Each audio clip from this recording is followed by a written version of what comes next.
It seems everyone already knows about most of the Spongebob merchandise or games because people are periodically saying, "Oh hey, remember Battle for Bikini Bottom?" Or, "What about those cool Spongebob Happy Meal toys?" But you know what people don't say? They never really mention the surprisingly wide list of educational games featuring the iconic sponge. Why? Because they aren't memorable and they're typically considered bad, but that's not an excuse to just never talk about them. Even with a quick glance, a few of Spongebob's games for learning sometimes offer original animation and other surprises. Today, let's take a dive in because I'm honestly pretty curious as to what I've been missing throughout my childhood. Anyone remember the Leapster? It was a handheld video game system aimed only for young kids interested in learning. Although I never actually had one myself, it's still cool to see what was offered for the platform. One of the games spawning out of the Leapster's existence in 2003 was SpongeBob Saves the Day, which already has that classic feel even just looking at the box art. And no, this has no relation to the book in 2005 of the same name. Not sure why they titled it something exactly the same, but oh well. When a freezer named Below Zero falls off a cargo ship and lands in Bikini Bottom, it lures the Krusty Krab's customers to it. SpongeBob then orders a kitchen chemistry set so he can make a better secret sauce and save the Krusty Krab. We're treated to an interesting opening scene with voice acting and all. It feels like Bikini Bottom just got a potato can with this quality.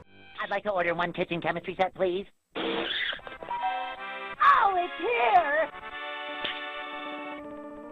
All right! Let's get cooking!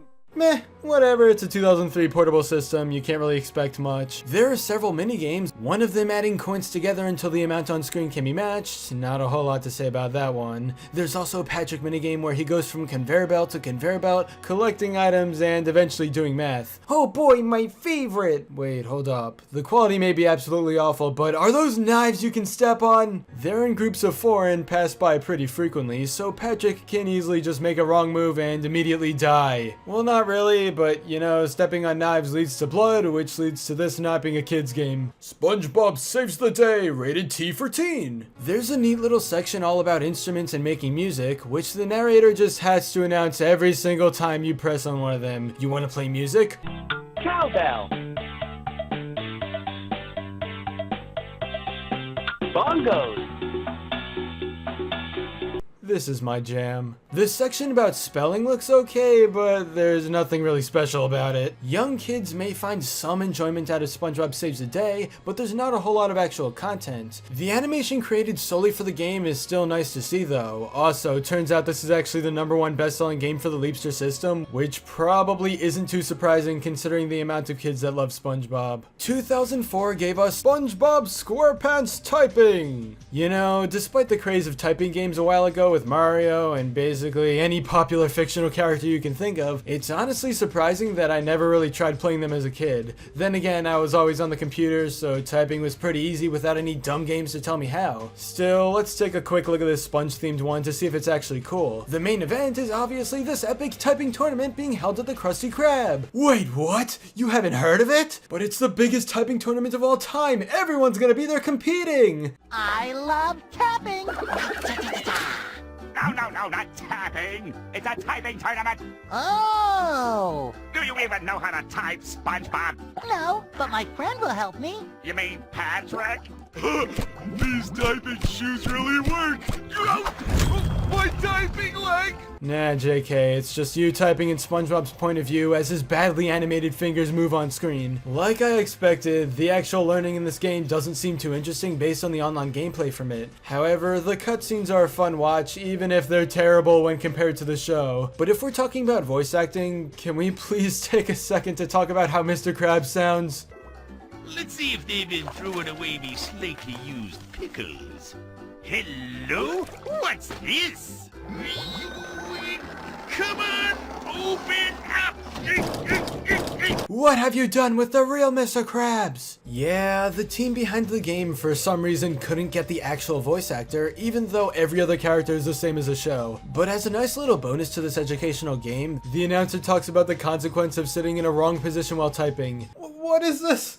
Kids play this game. It's legit kinda creepy though, so let's move on. SpongeBob SquarePants Through the Wormhole. This game released in 2007 on the Leapster, which has a really nice premise of our two heroes getting caught in a wormhole and traveling back in time. I'm all for something like that, especially considering Back to the Future is one of my favorite movies. Time travel really is the best, but unfortunately this game is not. The introduction is a cutscene with voice acting in a very similar style to SB Saves the Day, which sets up the whole sci-fi scenario. Although it's terrible quality on the actual system, in 2015 the original animator Keon Liu released the clip on YouTube with the voices like they came straight out of a TV episode. Oh, hey, SpongeBob! Listen to this, Patrick. Some scientists believe wormholes are a way to travel through time.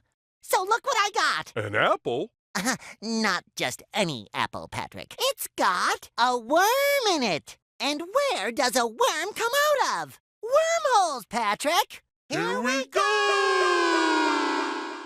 Okay, so the entire game seems to revolve around the pun of a worm's hole in an apple. Was everything really created because some guy in a business room said, apples have worms. Worms come out of holes. SpongeBob and Patrick Wormhole, yes! Or maybe the meeting went a bit differently where the premise was created first and then they had to figure out a fast way to set it up. Oh, just like have an apple, then a worm coming out of it, then they travel back in time or something. Who cares? It's a kid's game. And the rest is history. Either way, don't get too comfortable on the epic sci-fi storyline because it goes basically nowhere. Through the Wormhole is the same conveyor belt minigame from before, just with a few small changes involving the theme of time travel. SpongeGar makes a triumphant return, although triumphant is probably the wrong word. There's also a special round featuring SpongeBob and Patrick disco dancing because why not? A game about time travel? Well, just throw this in to make it exciting for the kids. The cutscenes from the game are definitely the best part, though there are barely any of them, so hopefully players are prepared to do the same conveyor belt minigame until they get bored, which will probably happen immediately. Remember that one overhyped episode, Karate Islands, that was rated as #1 in the Best Day Ever Marathon for some reason? You guys ever wanted to play a video game based on it? You haven't? Oh, well here it is anyway! SpongeBob SquarePants Fists of Foam is an educational game where you can, and I quote, karate chop through mathematics. You basically just battle other random characters and sometimes do math. Doesn't seem like there's anything worth mentioning here. Solve fraction problems to help SpongeBob on his mission.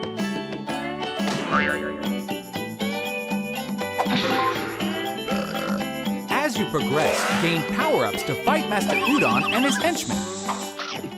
At the very least, it seems to provide some actual gameplay as opposed to a bunch of other stuff we've looked at. Because SpongeBob has the ability to fight and you can move around to defeating Karate Island enemies, it feels less of something made for learning and more of just a fun time. Then again, there are also random breaks in the action. For example, one of them is trying to figure out which shape is two-dimensional. Oh golly, I have no idea, this is a hard one. I'm gonna need a lot of thinking time, Professor SpongeBob. Call on me again in a few minutes. Rev up your engines, cause we're heading into the crazy world known as SpongeBob SquarePants The Clam Prix. Yes, the title is a pun, and no, I didn't make it myself, so don't go after me, okay thanks. Anyway, if I had to describe this game in just a few words, it seems like SpongeBob meets Mario Kart with an educational twist. You drive around on tracks and learn how to spell. Like the other games in this video, there's not a whole lot I can say about personal experience, but if I played this as a really young kid, then it'd probably be a blast. Mostly cause Mario Kart DS was pretty lit back in the day. It's hard to find some actually good footage about Spongio Kart, although I have to at least mention this box art. Patrick's just here to have a good time, but an abnormally large SpongeBob rides in his boat and seems ready to demolish Squidward. It'd be nice to see a backstory of how things ended up like this. Side note, it'd be cool if we got a legitimate Spongio Kart. No educational stuff or lame mechanics like Boating Bash, just a well done game like Sonic and All-Stars Racing Transformed or something, but I digress. Overall, SpongeBob educational games don't seem too special. The originally animated cutscenes and stuff like that are fun, but those are pretty small compared to the gameplay. If you've actually had some experiences with SpongeBob learning stuff, then by all means, tell me if you really enjoyed them or not. You did it.